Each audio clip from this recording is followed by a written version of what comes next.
Guys I think आप सब में किसी ना किसी ने क्रोमा से शॉपिंग तो ज़रूर की होगी। और डू यू नो कि क्रोमा ने लास्ट फाइनेंशियल में 15,851 करोड़ का रेवेन्यू बनाया था। बट आखिर कैसे क्रोमा ने इंडियन इलेक्ट्रॉनिक और रिटेल लैंडस्केप में इतने माइलस्टोन आखिर कैसे अचीव कर लिए। और ये सब अचीव करना किसी एक दिन की बात नहीं है, बल्कि क्रोमा ने इस चीज़ को अचीव करने के लिए 16 साल दे दिए। तभी आज की डेट में क्रोमा के पूरे इंडिया में 400 से भी ज़्यादा स्टोर पूरे देश में मौजूद हैं, विद इन 130 प्लस सिटीज़। और डू यू नो कि कोविड के दौरान क्रोमा ने टाटा न्यू ऐप के जरिए अपनी सर्विसेज को अवेलेबल रखा with seamless omni channel experiences. तो चलो डिस्कस करते हैं हमारी आज की इस वीडियो के बारे में, that how Croma earn $2 billion revenue in last financial year. Chapter 1, what is Croma. Guys सबसे पहले ये जानते हैं कि एक्चुअल में क्रोमा है क्या। क्रोमा एक लीडिंग रिटेल चेन है for consumer to provide electronics and durable items in India. Croma company की शुरुआत हुई थी साल 2006 में, और आज 17 साल बाद क्रोमा कंपनी 550 से भी ज़्यादा ब्रांड्स में डील करती है, इंक्लूडिंग प्रीमियम एक्सेसरीज, जिसमें लार्ज फॉर्मेट स्टोर्स इंक्लूड हैं और इनके खुद के भी ओन ब्रांड प्रोडक्ट्स हैं। तो चलो इन सब चीज़ों को थोड़ा डिटेल में समझते हैं। Number 1, large format stores. Guys ये बहुत ही बड़े क्रोमा स्टोर्स हैं जिन्हें आपने ज़्यादातर मॉल्स और बड़े बड़े शॉपिंग कॉम्प्लेक्स पर आपने इन्हें देखा होगा। इसमें आपको वेरियस टाइप के प्रोडक्ट बाय करने को मिलते हैं एक ही जगह पे, with so much good shopping experience including iPhones, iPad, laptop, speakers and much more. Number 2, omni channel presence. Guys इनका ओमनी चैनल प्रेजेंस स्टोर्स भी बहुत ही कन्वीनियंट और इंटरेस्टिंग है, जिससे ये अपने फिजिकल स्टोर्स को ऑनलाइन ले जाकर काफ़ी अच्छी अर्निंग और एक स्ट्रॉन्ग टारगेटिंग ऑडियंस कैप्चर कर लेते हैं, जिसमें ये अपने फिजिकल स्टोर्स को ई कॉमर्स पैनल से भी कनेक्ट करके एक अच्छी अर्निंग जनरेट करते हैं। Number 3, own brand products. आज क्रोमा अपने आप में एक ब्रांड है जो कि मल्टीपल एक्सेसरीज में डील करता है। तो इसने अपनी इसी गुडविल को और बेस्ट कस्टमर रीच का यूज़ करके एक अपनी कॉम्पिटिटिव प्राइसिंग मार्केट बिल्ड की है, और क्रोमा ने अपने खुद के भी प्रोडक्ट्स डेवलप करके उन्हें सेल किया है to featuring a competitive young pricing and curated features. Croma company Tata group का ही एक पार्ट है, जो कि एक री ओन कॉन्ग्लोमरेटेड कंपनी है with a strong financial portfolio.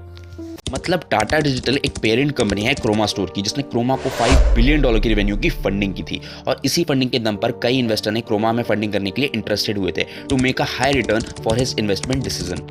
Chapter 2, history and rise of Croma. चलो ये जानते हैं कि क्रोमा का जन्म कैसे हुआ। तो ये कहानी शुरू होती है साल 2006 से, जब Tata group and worlds growth South Africa, जो कि एक जॉइंट वेंचर कंपनी है, क्रोमा कंपनी की शुरुआत इसी कंपनी ने की थी to develop a large format electronic stores in India.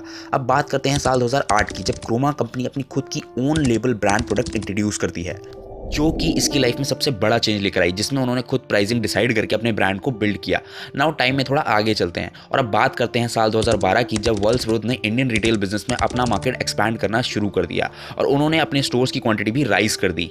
तो चलो गाइज इस चीज़ को समझते हैं कि आखिर क्रोमा ने अपनी इस जर्नी में क्या क्या अडेप्ट किया और क्या क्या चैलेंजेस फेस किए। तो ये बात है साल 2013 की, जब क्रोमा का रैपिड एक्सपेंशन शुरू हुआ और क्रोमा ने 25 से भी ज़्यादा शहर में अपने 100 से भी ज़्यादा स्टोर खोल चुका था with a loyal target audience. और साल 2013 में बिजनेस स्टैंडर्ड आर्टिकल ने पब्लिश किया था, जिसमें फाइनेंशियल ईयर 2012-13 में क्रोमा ने 1000 करोड़ का रेवेन्यू बनाया था, जो कि क्रोमा कंपनी के लिए एज अ यंग स्टार्टअप एक बहुत ही बड़ा माइलस्टोन था। नाउ लेट्स टॉक अबाउट जब क्रोमा स्टोर ने इंडिया की इलेक्ट्रॉनिक रिटेल इंडस्ट्री में कंपटीशन फेस करना शुरू कर दिया, और ये साल था 2015 का, जिसमें उन्होंने कई स्ट्रैटेजीज एडजस्ट की to face a competitive, including customer loyalty programs and feedback, personalize services and omni channel experiences.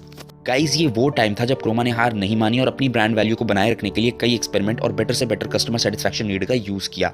अब चलो थोड़ा सा ये भी जानते हैं कि आखिर क्रोमा साल 2018 में 150 स्टोर को कैसे क्रॉस कर गया, जिसमें PwC ने साल 2017 में ये रिपोर्ट पब्लिश की और ये बताया कि इंडियन रिटेल मार्केट इंडस्ट्री में क्रोमा कंपनी का रेवेन्यू 26 करोड़ को भी क्रॉस कर चुका है, जो कि अनप्रिडिक्टेबल माइलस्टोन था क्रोमा कंपनी के लिए।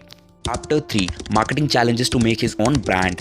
गाइस क्रोमा कंपनी को टाटा ग्रुप ओन करती है, और टाटा ग्रुप ने इसे as a big retail store India में डेवलप करने में बहुत मेहनत की है। और अगर मैं कहूँ तो आज की डेट में क्रोमा कंपनी का सबसे बड़ा कॉम्पिटिटर कोई और नहीं बल्कि ई कॉमर्स कंपनी ही है, like Amazon, Flipkart and other online stores, जो कि बहुत ही कन्वीनियंट और कॉम्पिटिटिव प्राइस में इन मार्केट को कैप्चर करके बैठे हैं, जहाँ पे आपको वेरियस कैटेगरीज में प्रोडक्ट बाय करने को मिलते हैं, वो भी बहुत अच्छे ऑफर्स में। दूसरा है लार्ज रिटेलर्स, जो कि ग्राउंड लेवल पे एक बहुत ही अच्छी मार्केट कैप्चर करके बैठे हैं, लाइक रिलायंस रिटेल, विजय सेल्स, जो कि होलसेल मार्केट में एक बहुत ही अच्छी मार्केट लेके बैठे हैं और मल्टीपल कैटेगरीज के प्रोडक्ट्स में डील करते हैं।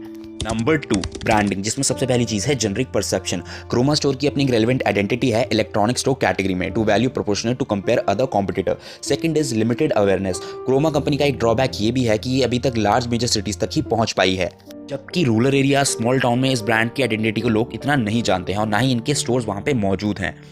Next is operating challenges. Guys, इन रिटेल स्टोर को डेवलप करने में ह्यूज अमाउंट ऑफ एक्सपेंस लगते हैं, like large amount of man power, overhead expenses and other operating expenses to handle all the facility to regulate the operations. Number 2, supply chain, जो कि एक बहुत ही इंपॉर्टेंट फैक्टर है to managing inventory and ensuring timely delivery across a diverse product range can be complex and expensive. Number 3, customer services, जो कि एक बहुत ही प्रोमिनेंट और इंपॉर्टेंट टास्क है हर सेलर के लिए to satisfy the consumer needs, जिसमें एक हाई क्वालिटी की सर्विस लॉन्ग टर्म तक एक ब्रांड लॉयल्टी प्रोवाइड की जाती है ताकि उस ब्रांड की वैल्यू राइज हो सके।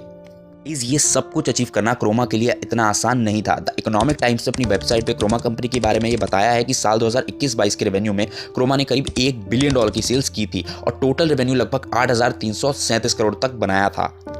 जबकि उसी साल क्रोमा की बैलेंस शीट फाइनल होने के बाद उसे 445 करोड़ का नेट लॉस भी हुआ, लेकिन क्रोमा ने 53% से अपनी सेल को हाई किया as compare to the previous financial year. Guys, Croma company की सबसे बड़ी मार्केटिंग स्ट्रैटेजी यही है कि ये आज 6000 से भी ज़्यादा इलेक्ट्रॉनिक एक्सेसरीज में डील करती है और इसी चीज़ के दम पे आज क्रोमा एक नोन ब्रांड है। Well, if you like this information, please do like this video and subscribe to our channel.